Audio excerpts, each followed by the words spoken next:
Hi hello everyone, ಎಲ್ಲರಿಗೂ ನಮಸ್ಕಾರ. So ನನ್ನ ಚಾನಲ್ನ ಹೀಗೆ ಸಬ್ಸ್ಕ್ರೈಬ್ ಆಗ್ತಾನೆ ಇದ್ದಾರೆ, ಸ್ವಲ್ಪ ದಿನ ಬೆಳೀತಾನೆ ಇದೆ. ಸೊ ನನ್ನ ಎಲ್ಲ ಸಬ್ಸ್ಕ್ರೈಬರ್ಸ್ಗೂ ಥ್ಯಾಂಕ್ ಯು ಸೋ ಮಚ್. ಇವತ್ತು ನಾನು ನಿಮಗೆ ಒಂದು ಯಾವುದು ಬೆಸ್ಟ್ ಸ್ಟ್ರಾಟಜಿ ಅಂತ ಯಾವುದೂ ಇಲ್ವೇ ಇಲ್ಲ ಮಾರ್ಕೆಟಲ್ಲಿ. ಒಂದು ಬೆಟರ್ ಸ್ಟ್ರಾಟಜಿನ ನಾನು ನಿಮಗೆ ಹೇಳ್ಕೊಡೋಕ್ಕೆ ಇಷ್ಟಪಡ್ತೀನಿ. ಸೊ ಸ್ಟ್ರಾಟಜಿ ಬಂದು RSI ವಿತ್ VWAP ಅಂತ.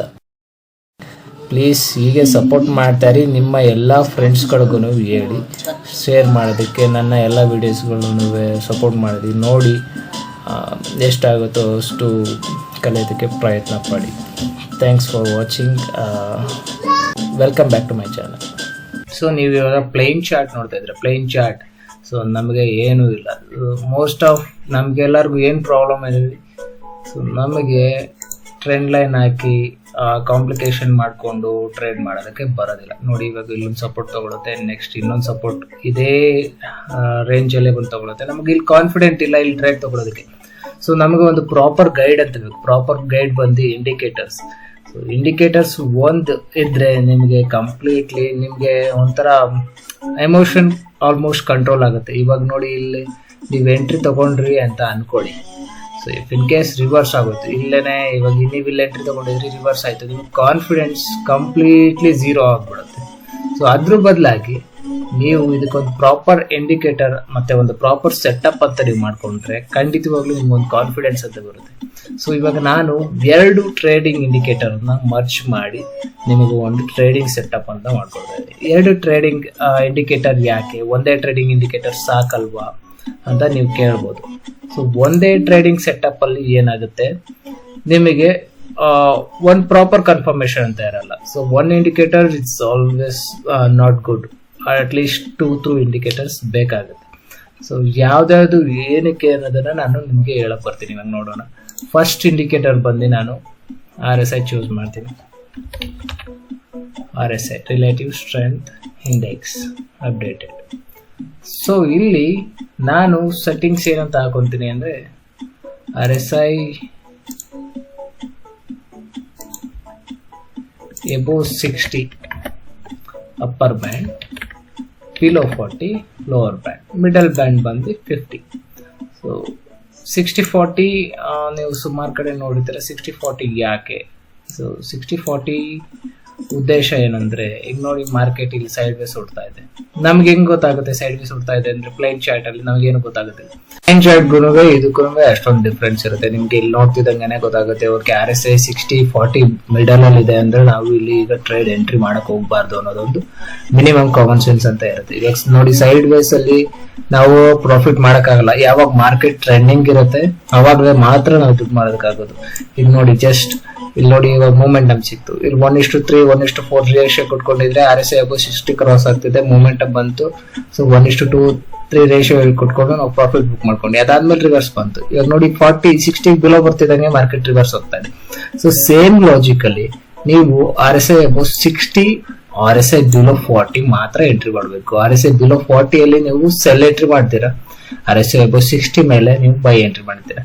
2 ಇಂಡಿಕೇಟರ್ಸ್ ಯಾಕೆ ಅಂತ ನೀವು ಕೇಳೋದಾದ್ರೆ, ನೋಡಿ ಇವಾಗ ಟ್ರೇಡಿಂಗ್ ಇವಾಗ ಬಿಲೋ 40 ಬಂತು, ನಮಗೆ ರಿಜೆಕ್ಷನ್ ಆಗೋಯ್ತು. ಏನೋ ಟ್ರೆಂಡ್, ಇವಾಗ ನೋಡಿ ಟ್ರೆಂಡ್ ಲೈನ್ ಡ್ರಾ ಮಾಡಿದ್ವಿ. ಟ್ರೆಂಡ್ ಲೈನ್ ಪ್ರಕಾರ ಅದು ಸಪೋರ್ಟ್ ತಗೊಂಡಾದ್ಮೇಲೆ ರಿವರ್ಸಲ್ ಆಯ್ತು. ಸೊ ನಾವು ಅದಕ್ಕೋಸ್ಕರ ಏನ್ ಮಾಡ್ತೀವಿ, ಇನ್ನೂ ಒಂದು ಟ್ರೇಡಿಂಗ್ ಸೆಟಪ್ ಬೇಕು ನಮ್ಗೆ. ಟ್ರೇಡಿಂಗ್ ಸೆಟಪ್ ಇನ್ನೊಂದು ಯಾವ್ದಂದ್ರೆ VWAP, volume weighted average price. So ನಮಗೆ ವ್ಯಾಲ್ಯೂಮ್ ಏನ್ ನೋಡ್ತಿದೆ ಅದ್ರ ಬೇಸ್ ಮೇಲೆ ಇಂಡಿಕೇಟರ್ ನಾವು ಸೆಲೆಕ್ಟ್ ಮಾಡ್ಕೊತೀವಿ. ಜಸ್ಟ್ ನಮಗೆ ಎಲ್ಲ ಬ್ಯಾಂಡ್ ಬೇಡ, ಜಸ್ಟ್ ಪ್ಲೈನ್ VWAP ಬೇಕು. ಬಿಕಾಸ್ ನನಗೆ ಕಾಂಪ್ಲಿಕೇಶನ್ಸ್ ಇಷ್ಟ ಆಗಲ್ಲ. ಸೊ ಸಿಂಪಲ್ ಥಿಂಗ್ಸ್ ಅಲ್ಲೇನೆ ಮಾರ್ಕೆಟ್ ಅಲ್ಲಿ ದುಡ್ಡು ಮಾಡೋಕ್ಕಾಗೋದು. ಕಾಂಪ್ಲಿಕೇಶನ್ಸ್ ಯಾವಾಗ್ಲೂ ಕನ್ಫ್ಯೂಸ್ ಮಾಡುತ್ತೆ ನಮಗೆ. ಈಗ ಜಸ್ಟ್ ನೋಡಿ, ನಮಗೆ ಡಬಲ್ ಕನ್ಫರ್ಮೇಶನ್ ಬೇಕು. ಡಬಲ್ ಕನ್ಫರ್ಮೇಶನ್ ಹೆಂಗ್ ಬಂತು? ಈಗ ನೋಡಿ, ಬ್ಯಾಂಡ್ ಅಪ್ಪರ್ ಕ್ರಾಸ್ ಆಗಿದೆ, ಕ್ಲೋಸ್ ಆಗಿದೆ, ಬಟ್ RSI 60-40 ಒಳಗಡೆ ರೇಂಜ್ ಅಲ್ಲಿ ಇದೆ. ಸೊ ನಾನು ಇಲ್ಲಿ ಎಂಟ್ರಿ ತಗೊಂಡಿದ್ರೆ, ಇಫ್ ಇನ್ ಕೇಸ್ ರಿವರ್ಸ್ ಬಂದ್ರೆ ನಂದೇನೋ ಒಂದು ಮಿನಿಮಲ್ ಸ್ಟಾಪ್ ಲಾಸ್ ಇಲ್ಲಿ ಇಟ್ಕೊಂಡಿದೆ ಅಂದ್ರೆ ಹಿಟ್ ಆಗ್ಬಿಡುತ್ತೆ. ಸೊ ನಾನು RSI above 60 ವೇಟ್ ಮಾಡ್ತಾ ಇದ್ದೆ. ಸೊ ಐ ಮೊಮೆಂಟಮ್ ವೇಟ್ ಮಾಡ್ತಾ ಇದೆ. ಇದು ಮೊಮೆಂಟಮ್ ಇಂಡಿಕೇಟರ್, ಇದು ವ್ಯಾಲ್ಯೂಮ್ ಇಂಡಿಕೇಟರ್. ಸೊ ಮೊಮೆಂಟಮ್ ಜೊತೆಗೆ ವ್ಯಾಲ್ಯೂಮ್ ಕಂಬೈನ್ ಆದಾಗ ಒಂದು ಒಳ್ಳೆ ಬೆಟರ್ ರಿಸಲ್ಟ್ ಅಂತ ಸಿಗುತ್ತೆ. ಸೊ ಅಬೌವ್ 60 ಎಂಟ್ರಿ ಮಾಡಿದೆ ವಿತ್ ವ್ಯಾಲ್ಯೂಮ್ ಮೀನ್ಸ್ VWAP ಜೊತೆಗೆ. ಸೊ ಇದ್ರ ಐ ಮೇಲೆ ಎಂಟ್ರಿ ತಗೊಂಡೆ 1:2 ರೇಷಿಯೋ ಇಡ್ತೀನಿ. ಸೊ 1:2 ರೇಷಿಯೋ ಇಟ್ಟ ಮೇಲೆ ಏನಾಗುತ್ತೆ ನೋಡೋಣ. ಈಗ ಈ ಕ್ಯಾಂಡಲ್ ಲೋ ನಮ್ದು ಸ್ಟಾಪ್ ಲಾಸ್ ಅನ್ಕೊಳ್ಳೋಣ. ಲೋ ಬಂದು ಎಷ್ಟಿದೆ 37,901. ನಾನು ಎಷ್ಟು ಇಟ್ಟಿದ್ದೀನಿ 37,000 ಸಮಥಿಂಗ್ 900 1 or 2 ಪಾಯಿಂಟ್ಸ್ ಡಿಫ್ರೆನ್ಸ್ ಅನ್ಕೊಳ್ಳೋಣ. ಇವಾಗ 0.14% ನಮ್ದು ಸ್ಟಾಪ್ ಲಾಸ್ ರೇಂಜ್ ಬಂದಿ.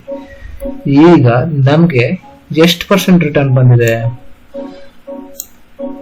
0.38%. 0.28ಗೆ ನಮ್ಗೆ 1:2 ರೇಷಿಯೋ ಮೀಟ್ ಆಯ್ತು. ಆಲ್ಮೋಸ್ಟ್ ಲಿಟ್ರಲಿ 1:3 ರೇಷಿಯೋ ವರ್ಗು ಬಂದಿದೆ ನಮಗೆ.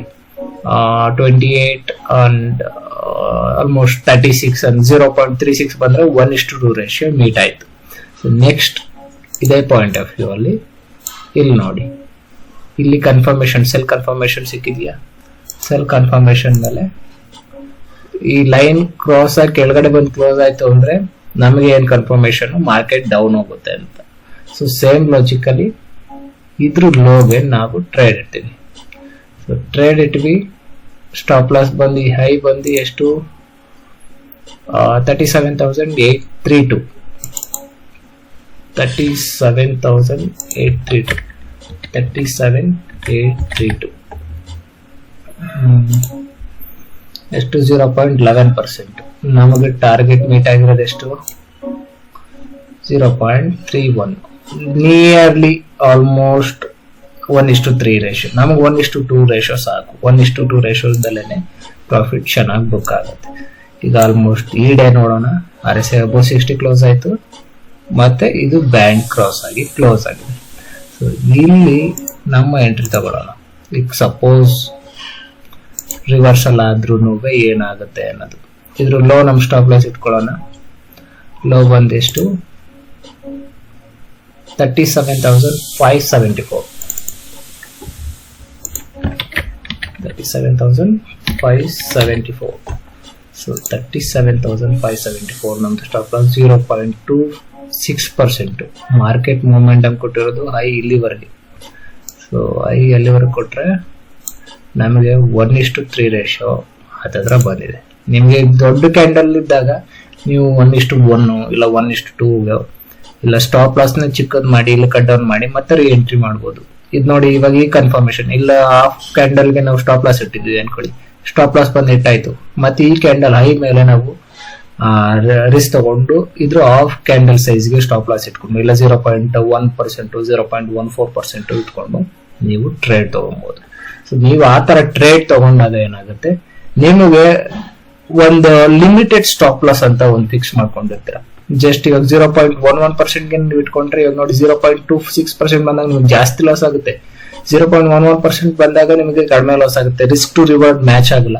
ಸೊ ನೀವು 0.15% ನಿಮ್ಗೆ ಸ್ಟಾಪ್ ಲಾಸ್ ಫಿಕ್ಸ್ ಮಾಡ್ಕೊಂಡಿದ್ರೆ ನೀವು ಎವ್ರಿ ಟೈಮ್ 0.15% ನೀವು ಸ್ಟಾಪ್ ಲಾಸ್ ನ ಇಟ್ಕೊಂಡು ಫಿಕ್ಸ್ ಮಾಡ್ಕೊಂಡು ಹೋಗ್ಬೋದು.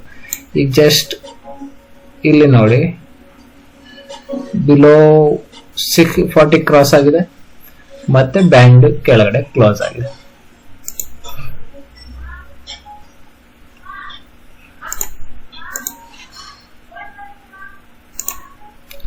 ಆಲ್ಮೋಸ್ಟ್ ಇದ್ರ ಹೈಗೆ ನಿಮ್ಮ ಸ್ಟಾಪ್ ಲಾಸ್ ಅಂತ ಅನ್ಕೊಳ್ಳೋಣ. ಇದ್ರ ಹೈಗೆ ನನ್ನ ಹೈಗಷ್ಟೇ ರೆಫರೆನ್ಸ್ ಕೊಡ್ತೇನೆ, ನೀವು ಸ್ಟಾಪ್ ಲಾಸ್ ಎಲ್ಲ ನೀವು ಫಿಕ್ಸ್ ಮಾಡ್ಕೊಳ್ಳಿ. ಸೊ 565. ಸೊ 565 ನಮ್ದು ಸ್ಟಾಪ್ ಲಾಸ್ ಆಗುತ್ತೆ. 0.25%. ನಾನು ಹೇಳಿಲ್ವಾ 0.25%. 1:1 ರೇಷಿಯೋ ಕೂಡ ಮೀಟ್ ಆಗಿಲ್ಲ. ಸೊ ನೀವು 0.15% ಏನಾರು ಇಟ್ಕೊಂಡಿದ್ರೆ 1:1 ರೇಷಿಯೋನಾರ ಟ್ರೈಲಿಂಗ್ ಬಂದಿಟ್ಟಾಗಿ ಎಕ್ಸಿಟ್ ಆದ್ರೂ ಆಗಿರ್ತಿತ್ತೇನೋ, ಆಲ್ಮೋಸ್ಟ್ ಪ್ರಾಬಬಿಲಿಟಿ.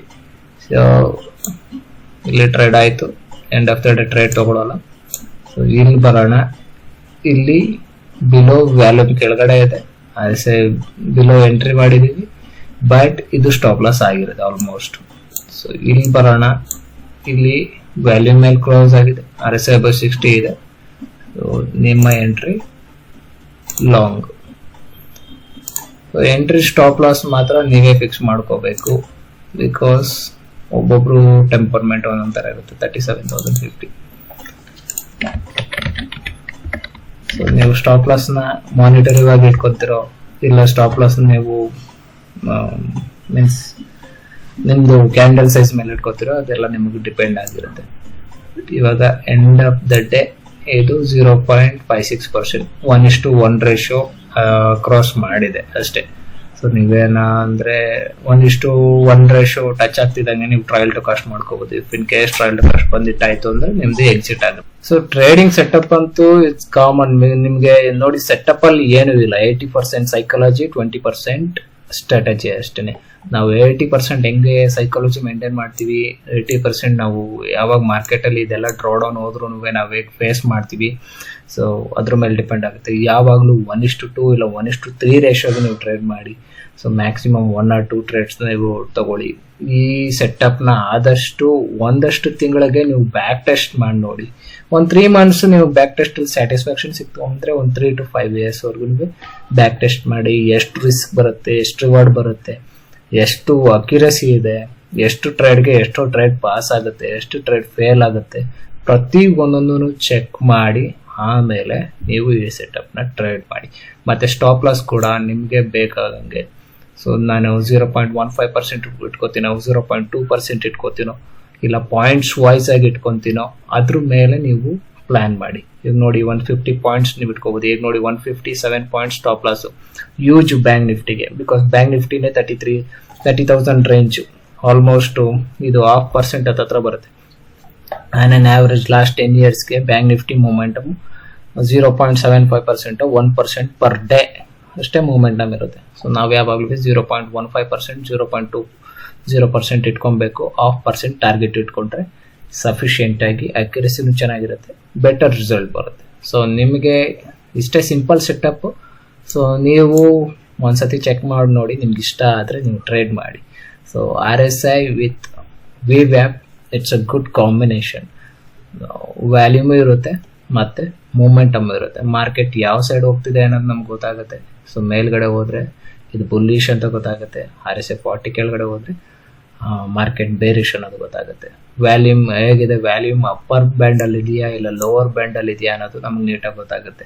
ಮಾರ್ಕೆಟ್ ರಿವರ್ಸ್ ಆಗ್ತಿದೆಯಾ ಇಲ್ಲ ಮೇಲ್ಗಡೆ ಹೋಗ್ತಾ ಇದೆಯಾ ಅನ್ನೋದು ನಮಗೆ ಕ್ಲಿಯರ್ ಆಗಿ ಗೊತ್ತಾಗಿರುತ್ತೆ. ಸೊ ದಯವಿಟ್ಟು ಆದಷ್ಟು ಬ್ಯಾಕ್ ಟೆಸ್ಟ್ ಮಾಡಿ, ನಿಮಗೆ ಇಷ್ಟ ಆದ ಸ್ಟಾಪ್ ಲಾಸ್ನ ಮತ್ತು ರಿಸ್ಕ್ ಟು ರಿವಾರ್ಡ್ ರೇಷಿಯೋನ ಮ್ಯಾಚ್ ಮಾಡಿಕೊಂಡು ಈ ಸೆಟಪ್ನ ಟ್ರೇಡ್ ಮಾಡಿ. Thanks for watching. ಇದೇ ರೀತಿ ನನ್ನ ಎಲ್ಲ ವಿಡಿಯೋಗಳನ್ನ ನೋಡಿ ನಿಮ್ಮ ಫ್ರೆಂಡ್ಸ್ಗಳಿಗೂ ಶೇರ್ ಮಾಡಿ. Thanks for watching. Bye bye.